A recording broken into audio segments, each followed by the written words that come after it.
예수님의 시험이 주는 교훈, 우리 한번 따라합시다. 예수님의 시험이 주는 교훈.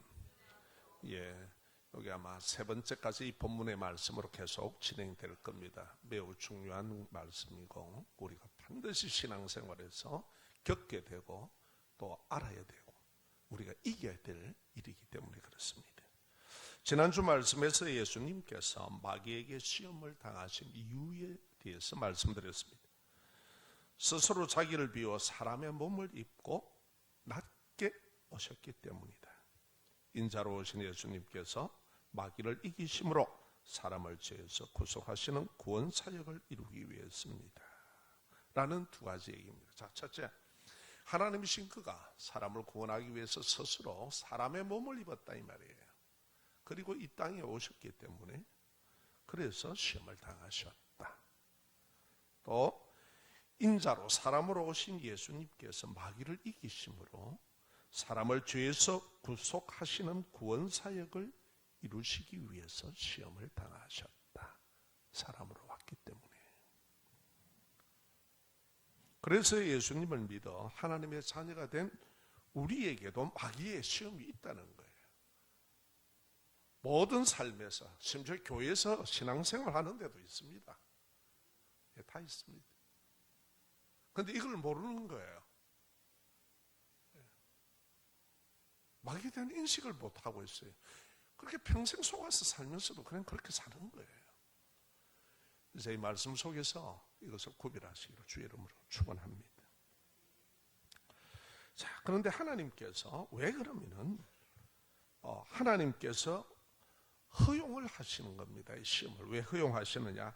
우리가 바른 믿음과 성숙한 신앙으로 훈련되도록 하기 위해서.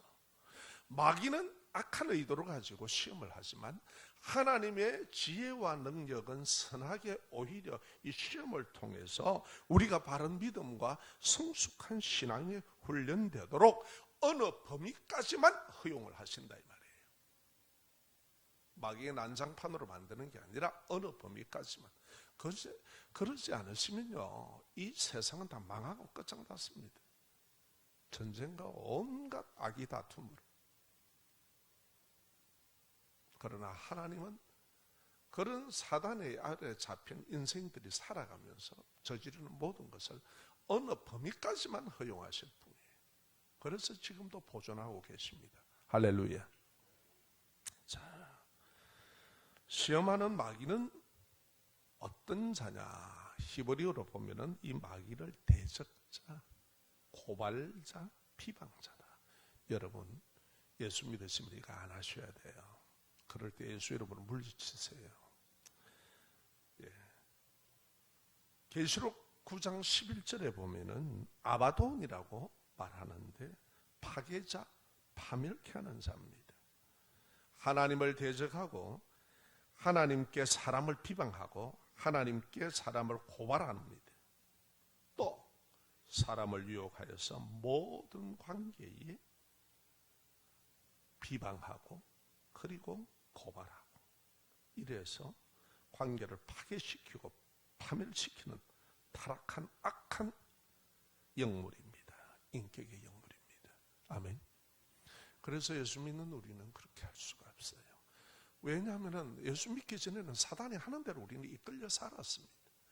남을 업신여기고 비난하고 없는데 뒤통수 치고 별 얘기 다 하고 합니다. 하나님은 그러지 않으셔요. 그리스도인으로 내가 하나님의 자녀가 됐다면 이제는 그러면 안 돼요. 그거는 사단의 영의 움직임입니다. 왜? 우리의 죄성을 갖고 움직입니다. 코드가 맞기 때문에. 그래서 저번 주에도 말씀을 드렸으니까 그 작은 유튜브로 들으시고 또 그것을 여러분께서 다시 주부로 상고하시고 그렇게 하시기 바랍니다.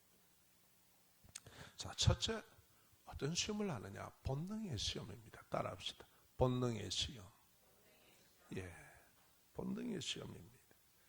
마태복음 4장 3절에 보면은 사단이 예수님께 와서 만일 당신이 하나님의 아들이라면 이 돌들에게 빵이 되라고 명령해 보시오다. 그렇게 말합니다. 그때 예수님은 어떻게 있었습니까? 40주야를 금식하고 계셨다 이 말이에요. 그러니까 배고픔을 지나서 이미 허기와 탈진에 가까이 와 있었습니다.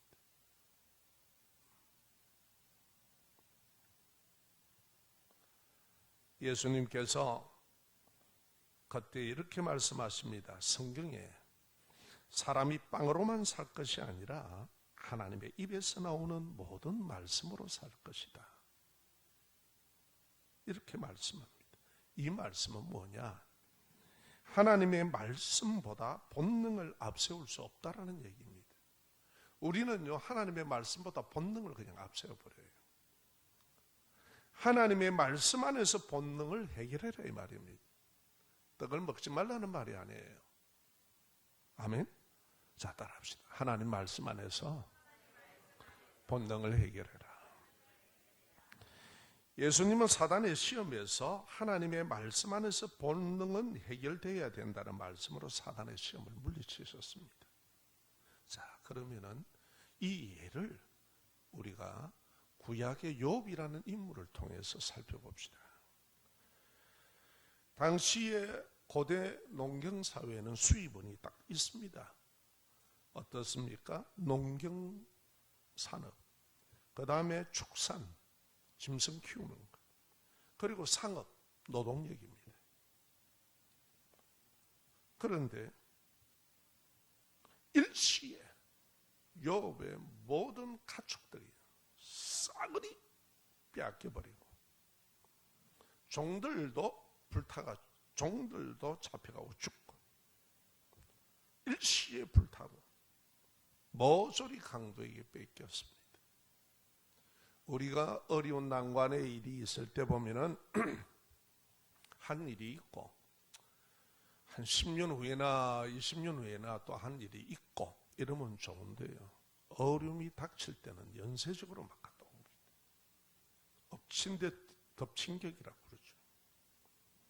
자, 여러분, 이렇게 종도 죽고 모조리 강도에게 빼앗겼으니까 본능을 해결할 수 있는 수입원이 끊겼다 이 말이에요.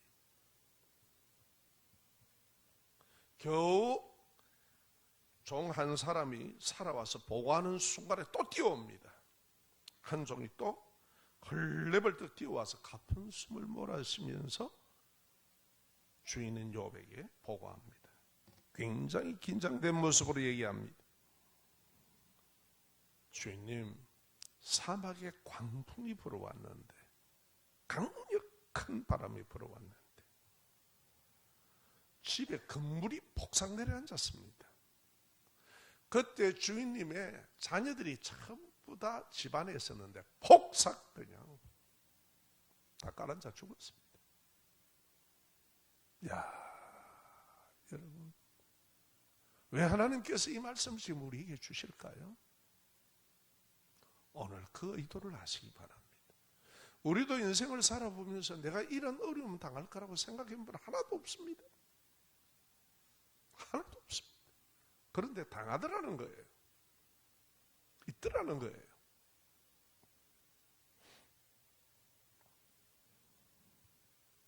집이 폭삭 내려앉아서 자녀들이 다 깔려 죽었습니다. 이 정도 되면은 눈앞이 캄캄하고 하얘지죠, 그렇죠? 예. 일어날 힘이 있겠습니까? 일어날 힘도 없습니다. 이 정도가 되면은 하나님 이럴 수 있습니까? 욥이 신앙생활을 잘한 사람이에요. 하나님 살아 계십니까? 이렇게 되묻고 원망, 불평하는 것 아니겠습니까? 그런데 욥은요, 오히려 옷을 찢고 머리를 싹 밀고 삭발을 하고 땅에 엎드려 버립니다. 회개하는 마음으로 내 어머니 태에서 내가 벌거벗고 나왔습니다. 벌거벗은 채로 그곳으로 내가 돌아갈 것입니다. 맞습니다. 우리 모두 벌거벗은 벌거숭이로 이 땅에 왔지 않습니까? 우리가 다 벌거숭이 돌아갈 것 아닙니까? 뭐 가져갈래요? 마누라하고 같이 갈래요? 아니요. 그거는 자기 혼자 가는 거예요. 수술실하고요, 화장터는 자기 혼자 들어가요. 틀리나요? 그래요. 못 따라 들어가요, 거기. 주신 분도 여호와시오, 가져가실 분도 여호와십니다. 여호와의 이름이 찬양받으시기를 원합니다. 이 말은 뭐예요? 내 것 아무것도 없습니다. 전부 다 당신 것이었습니다. 내가 당신 것으로 누리고 즐기고 살아왔단 말이에요, 지금까지. 내 몸의 힘, 조그마한 힘까지도. 그리고 욥은 이 모든 일을 겪고도 욥은 죄를 짓거나 어리석게 하나님을 원망하지 않았습니다. 믿음이라는 게 대단한 것 아닙니까? 욥의 믿음이 어떤 믿음이냐? 하나님의 주권에 대한 믿음이에요. 우리가 신앙생활 하다가도 하나님의 주권에 대한 믿음이 없으면요, 하나님을 우리는 원망불평합니다. 하나님의 주권은 이 세상의 모든 만물에게 대하여 하나님은 누구에도 간섭받지 않는 독립적으로 절대적인 권세를 갖고 있습니다. 하나님이 운영하십니다. 바다에 해를 일으키면 하나님이 하실 일이지요. 누가 그 하지 말라 말하겠어요? 우리나라에 태풍 들어오잖아요. 늘 태풍이 들어오는데 여러분 5개 정도, 6개 정도 들어오나요? 그 태풍분들 갖다가 우리가 어떻게 그것을 갖다가 막겠습니까?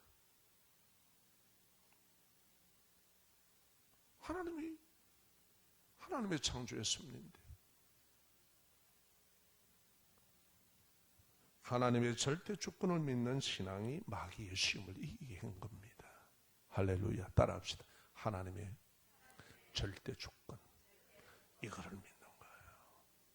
내가 벌거벗은 몸으로 와서 벌거벗은 몸으로 돌아갈 겁니다. 출신이도 하나님이십니다.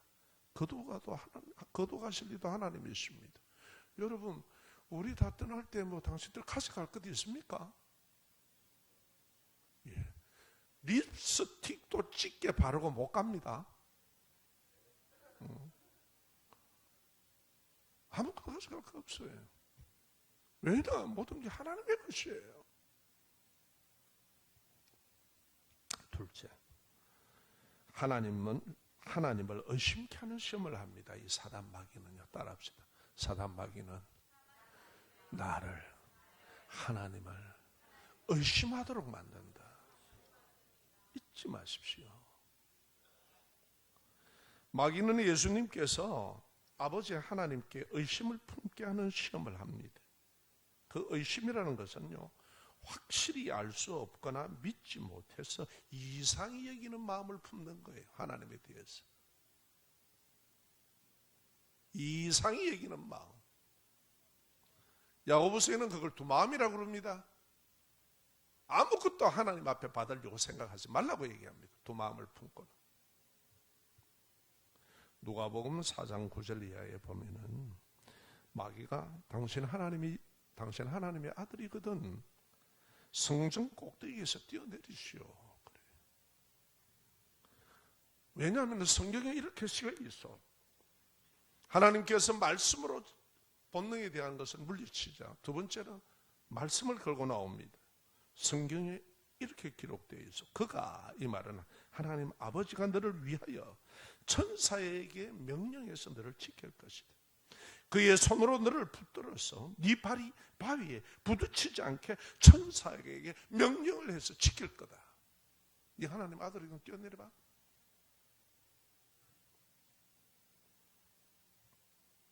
그러자 예수님께서 사단의 시험에서 마태복음 4장 7절을 봐보십시오. 성경에 주 너희 하나님을 시험치 말라고 쓰여 있다. 하나님을 시험치 마라. 딱 그렇게 정리를 해버립니다. 하나님을 의심하거나 믿지 못해서 이상히 여기는 마음을 품게 하는 짓을 하지 말라는 겁니다. 우리가요, 믿음 생활하고 신앙 생활하는데 일사천리로 믿습니다 하고 다 하는 줄 아세요? 성경에 하나님께서 이렇게 예수님이 말씀하십니다. 적은 믿음, 의심하는 자야. 큰 믿음, 이만한 믿음에 대해서 평가하고 계십니다. 아멘. 여러분은 어떤 믿음입니까? 이렇게 우리에게 신앙생활하는데, 교회 생활하는데 여러 가지 모습으로 우리에게 온다는 겁니다. 하나님을 의심하다.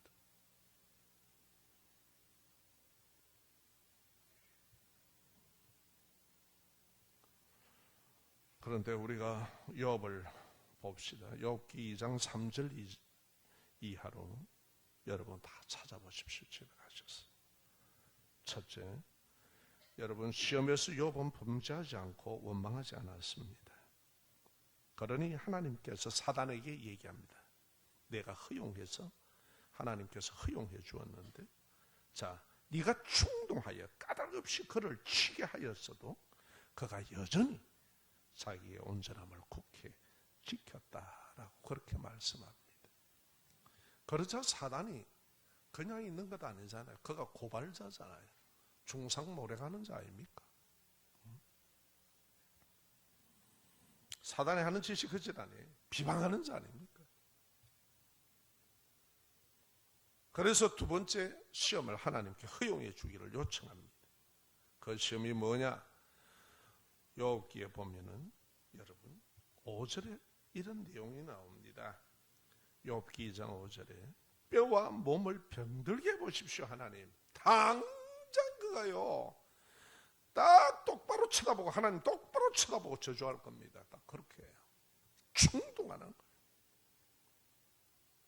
비방하는 거예요. 그러자 하나님께서 허용을 하십니다. 그러나 욥의 생명만은 건드리지 마라. 딱 하나님께서 범주 안에서만 둡니다. 그래서 욥은 머리에서부터 발끝까지 온몸에 종기가 납니다. 악성 피부병이 여러 가지 견해가 있습니다만, 그러니까 얼마나 악성이고 고름이고 진물이 나느냐 하면은 죄 있죠, 죄. 우리 옛날에 왜 촌에 가면은 농사 짓고 소 키우고 할 때가 여러분 볏집을 태워가지고 죄를 갖다 걸음하려고 쓰잖아요. 소독하고. 그렇죠? 예, 옛날에 우리 그 촌에 통시, 요즘 말로 화장실, 옛날 말로 변소, 그게 소독제로 뿌리고 그러지 않습니까? 그 죄 무더기에 폭 앉아 있는 거예요. 그리고 기와를 가지고 득득 끌고 내립니다. 간지럽고 견딜 수가 없어요. 그런 기와로가 긁으면 어떻게 됩니까? 피부가 갈라지면서 온갖 그런 침물이 나온다 이 말이에요. 그러면은 그 죄를 갖다 덮어 씌워버려야 되는 거예요. 그래야 그것이 진물을 빨아들이고, 이게 반복되는 거예요. 얼마나 고통스럽습니까?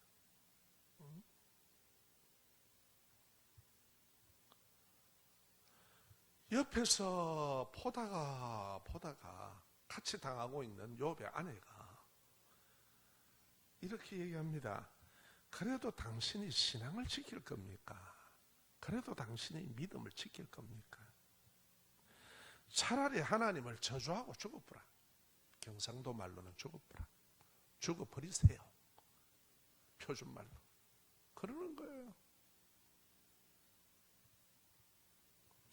욥을 지켜보는 아내도 일어나는 현상에 하나님을 욕하고 떠나버렸습니다. 돌아왔다는 말 없대요.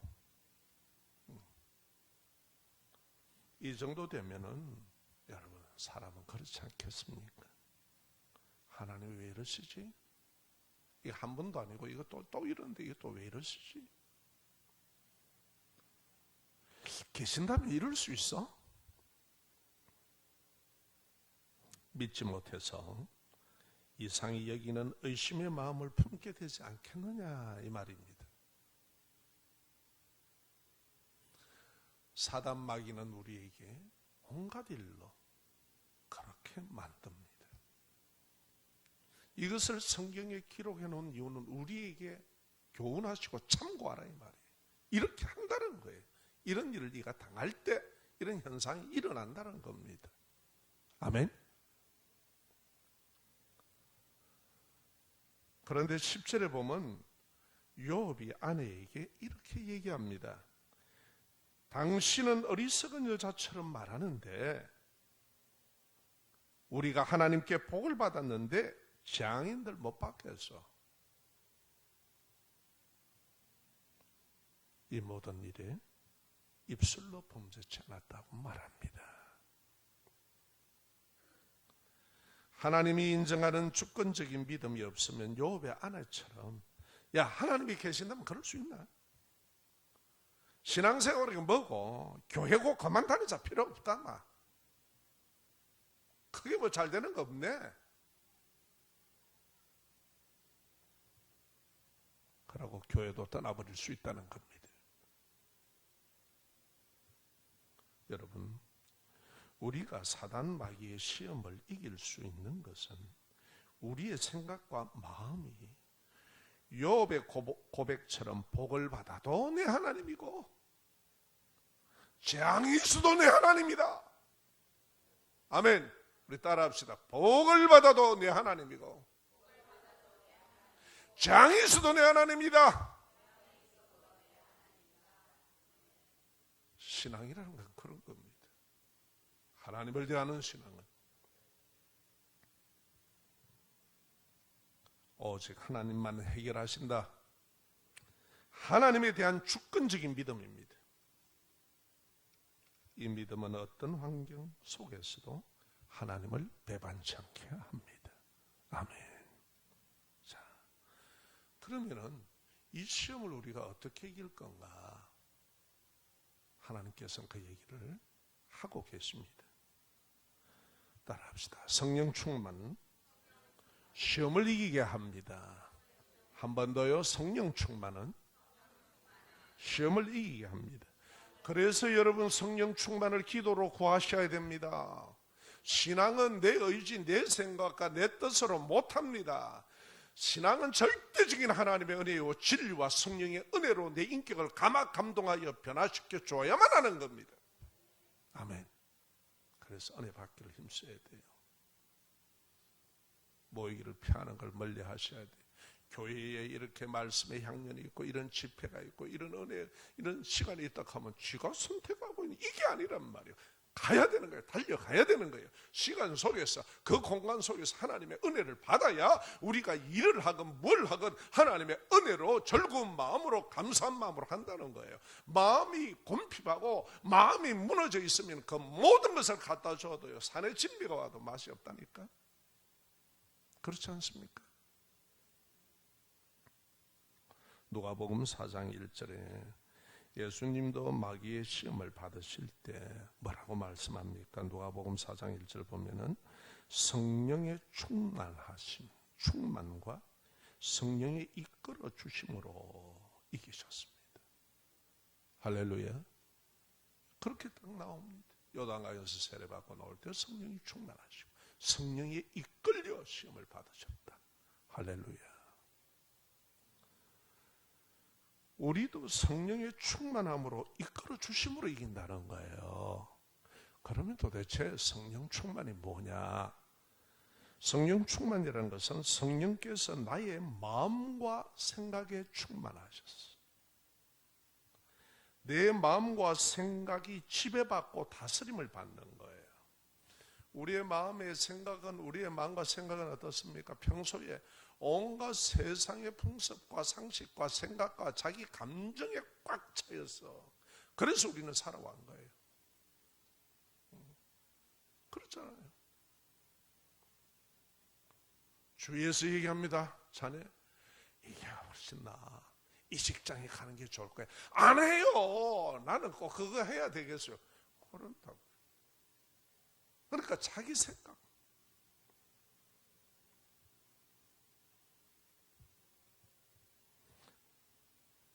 성령 충만은요, 성령의 마음과 우리의 마음과 생각에 충만하셔서 내 마음과 생각을 지배받고 다스림을 주십니다. 할렐루야. 신앙생활은 그래서 나의 죄성의 생각과 내 뜻과 내 의지로 하는 게 아니라는 거예요. 하나님의 은혜라는 말이 그 말이에요. 성령께서 내 마음을 감동해 주셔서 전에 같으면 막 이따기 보면 막 당장 끝장을 내는데 인내하시는 거예요. 그래, 예수님도 십자가에 죽기까지 인내하셨다. 예수님도 가룟 유다와 같이 저렇게 싸가지 없는 놈도 끝까지 인내하셨다. 차라리 너는 태어나지 않으면 좋을 뻔하였다 라고 하는 그런 하나의 인생도 그렇게 대하셨단 말이에요. 아멘. 어떻게 내 생각으로 됩니까? 오른밤을 맞으면 왼밤도 돌려대락 하는데 그러다가 치과 갈 일이 있습니까? 예수님이 그 말 맞는 말이에요. 우리의 상식으로 그게 될 말입니까? 성령 충만은 하나님의 진리로 우리를 이끌어 주십니다. 할렐루야. 그래서 이기는 거예요. 그래서 신앙생활 하는 거예요. 그래서 여러분 기도하셔야 돼요. 내 이성으로 내 이해로 신앙생활 하는 거 아니에요. 이거는 바로 넘어가 버려요. 두 번째, 성령이 이끌리시며라고 나와 있습니다. 성령께서 내 생각과 마음을 말씀으로 인도하시며 믿음을 지키게 하신다는 거예요. 따라합시다. 성령께서 내 생각과 마음을 인도하시며 이끄시며 믿음을 지키게 하십니다. 여러분, 믿음이 내 거 아니지 않습니까? 믿음이 내가 생산한 겁니까? 아니요, 하나님이 주시는 선물이에요. 어떤 분은 교회 나와서 막 은혜 받고요, 믿음이 쑥쑥쑥 자라요. 그런데 이분은 막 4년이고 5년이고 꼭 교회 나오면요, 초청 주일 때 나오고요, 교회 행사 있으면 나오고요. 그런데 안 자라. 여러분, 콩나물이 안 자라는 것 같지만 물을 부으면 자라고 있어. 은혜를 받아야 되는 거예요. 믿음을 하나님이 주시는 거예요. 할렐루야. 그래서 여러분, 성령에 이끌리시고 성령 충만을 받으셔야 됩니다. 성령 충만과 성령의 이끌림을 받으셔서 사탄의 시험을 이겼던 손양원 목사님을 소개하겠습니다. 수많은 사람이 있지만 이분을 소개하고자 합니다. 1948년도 여수반란 사건 때 두 아들 동인과 그리고 동신이가 기독교인이라는 이유로 좌익 공산이념에 잡혀있던 안모 씨에게 살해했습니다. 내가 알기로는 같은 고등학교 학생인 줄 알아요. 네, 제가 알기로는 그렇습니다. 그때 공산주의 사상, 좌파 사상이 넘어가는 놈 너무 많잖아요. 너무 많죠. 누가 아나 모르는데. 오히려 머물거리는 머리에 좀 지식이 있다 하면 다 넘어가.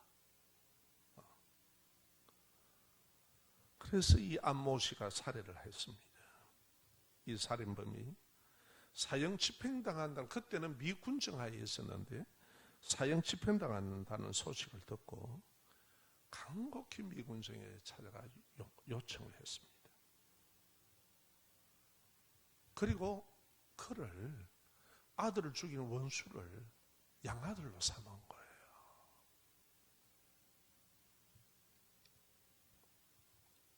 이걸 풀려나오게 만들었습니다. 양아들로 삼아서 이 안모 씨는 자신의 행동을 회개하고 손양원 목사님을 아버지로 따랐습니다. 그래서 뒤에 보면은 6.25 때 군에 입대를 해서 아마 공산군과 싸운 걸로 나와 있을 겁니다. 자, 그런데 그 엄청난 사실 앞에, 목사지만 목사도 사람이잖아요. 두 아들이, 생때 같은 두 아들이 그냥 한날 한시에 다 죽은 거야. 여러분 더 드셔요. 입장 바꿔놓고 한번 생각해 보세요.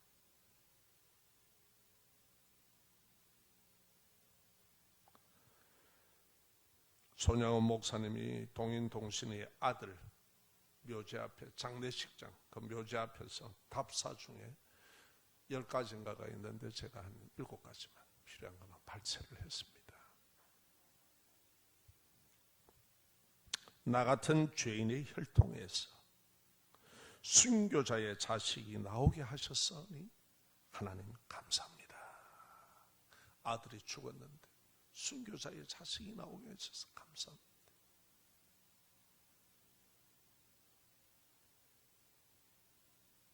참 이게 가능할까요? 사실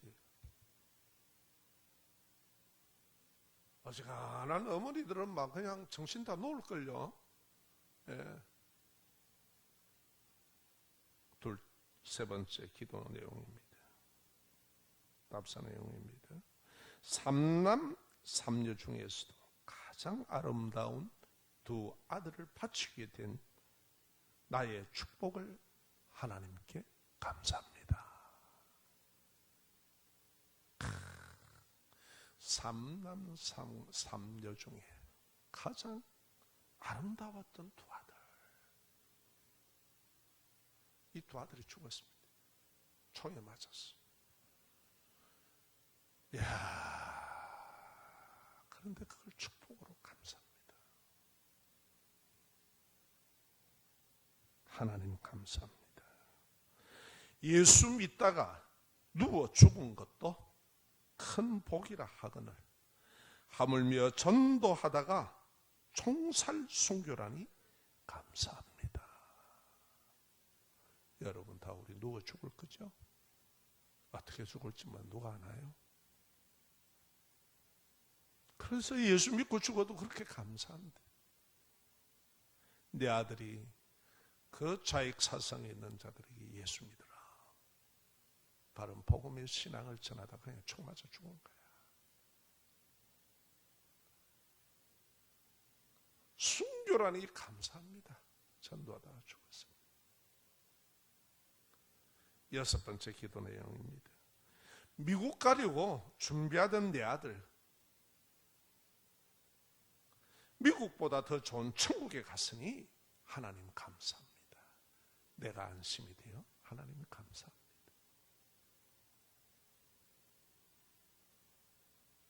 도대체 이분은 어느 세계에 있죠? 너무 놀라운 일이잖아요.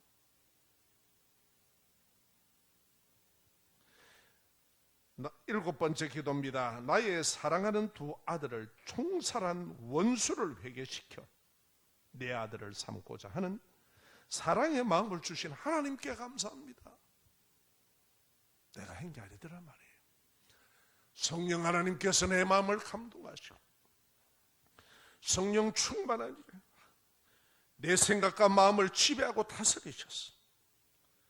성령님께 이끌림 받도록, 하나님의 말씀을 인도받도록 믿음을 지키게 하셨다 이 말이에요. 할렐루야. 그래서 여러분 우리가 기도하셔야 돼요. 신앙생활 기도 없이 못하는 거예요. 그것도 성령 충만 하나님 앞에 지배받도록 해주세요. 내 생각과 마음이, 우리는 막 외출다녀서 마음대로 다니잖아. 마음대로, 지 마음대로. 하나님의 진리 안에서 내가 붙잡히게 해주세요.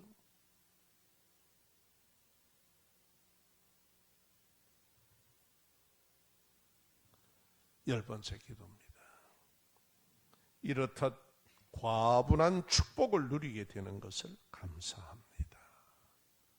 여러분 두 아들, 생떼 같은 두 아들, 그 파묻히는 그 죽음 앞에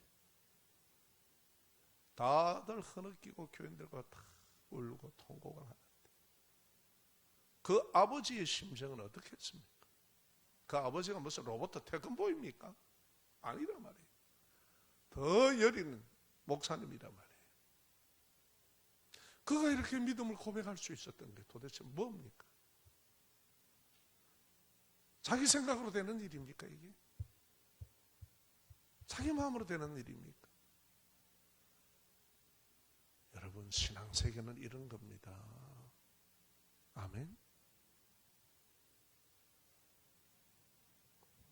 하나님을 대적하는 사탄 마귀는 사람의 죄성을 사용하여 사람을 비방하며 고발하고 모든 관계를 파괴시키고 파멸시키도록 유혹하는 타락의 인격, 타락한 인격의 영물입니다. 이것을 뭐로 이길 수 있습니까? 우리가 어떻게 승리합니까? 내 생각과 내 뜻으로요, 내 마음으로요. 안 됩니다.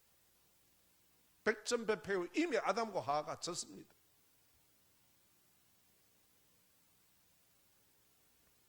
예수님도 성령 충만하여 성령에 이끌리셔서 이기신 거예요. 할렐루야. 예수님께서 40주야를 그럼 뭐하고 계셨겠습니까? 시험 받았을 때 너무나도 당연한 것 아닙니까? 하나님께 기도하는 생활이잖아요. 아멘. 여러분, 우리가 살아가는 세상에 얼마나 시험 많습니까? 교회와도 시험이 있습니다. 어떤 때는 목사님 좋다 했다가요, 제가 그랬다니까요. 아니, 목사님 내게 얼마나 잘해주셨나, 나를 위해 기도해 주시고. 처음에는 막 하나님 볼 듯 하다가요, 나중에 목사가 믿는 기라요. 그리고 어떤 분들은 또 그럽니다. 아내 보고, 네가 목사하고 살아라. 아니, 목사가야 혼자도 힘들다. 나도 내 아내 하나 가지고도 힘들다. 나도. 아니, 목사가요, 욕 많이 들어요. 그렇게 욕하신 분들 회개하시기 바랍니다. 아니, 그 가정을 위해 기도하고 자신을 위해, 불신에 있는 자기를 위해서, 그 영혼을 위해 어쩌든지 예수 믿고 천국 가도록 해달라고 기도하고, 그 집안 잘 되게 해달라고 기도하고. 아니, 뭐 내가 어디 뭐 당신 집에 도둑질을 했습니까? 내가 어디 뭐 당신 집에 가 기물을 파손했습니까? 내가 어디 가가지고 어디 뭐 맛있는 걸 사달라고 그랬습니까? 사줘서 내가 먹은 것이 바로.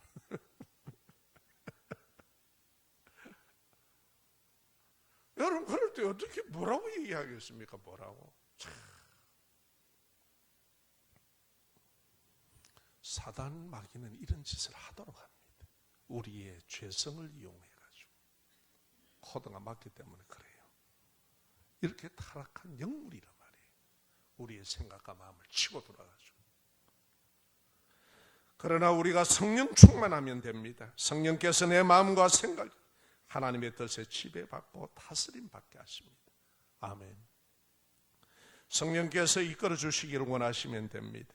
성령님은 내 생각과 내 마음의 말씀으로 감동시켜 하나님께 대한 믿음을 지키도록 성숙하게 하십니다. 할렐루야. 그래서 여러분, 은혜로 신앙생활하는 겁니다. 이 시간 우리 함께 기도합시다. 찬양 가운데 첫째 우리 기도합시다. 하나님, 성령께서 내 생각과 내 마음에 충만하게 하시기 위해 기도와 말씀을 묵상하는 내가 일상생활이 되게 하십시오. 우리가 일상생활인 내 것에 대해서는 굉장히 말이 많은데, 우리가 하나님 앞에서 여러분 기도와 말씀을 묵상하는 일상생활이 되어야, 따라합시다. 기도와 말씀을 읽고 되씹는 마음으로 새기는 생활을 해야 이끌림을 받는다. 할렐루야. 안 그러면 내 생각대로 돌아가 버립니다. 왜? 지금까지 그렇게 살아왔으니까. 아멘. 그래서 여러분, 신앙생활은 나와 싸움입니다. 마귀와 나와 싸움이에요. 자, 기도하겠습니다.